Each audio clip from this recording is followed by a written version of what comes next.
Hello everyone and welcome back to our channel. In today's tutorial I'm going to show you how to reset home location in Google Maps.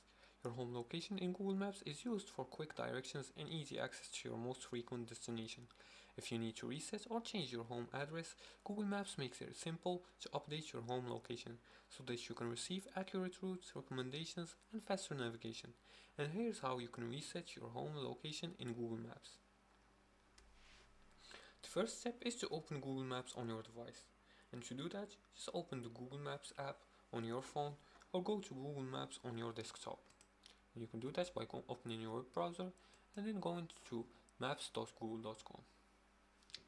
Now, once you're here, go to your profile by tapping on the profile icon right here and click on it. Or click on your avatar. The third step is to access your places. Now on a mobile, select your places from the menu. On desktop, on the other hand, click your places in the left hand sidebar. As you can see here, click on the three dots.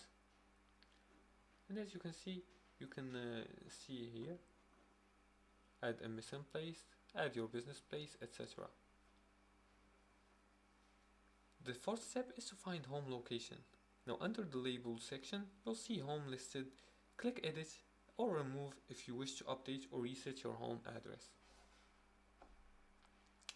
As for the fifth step, change or set a new home location.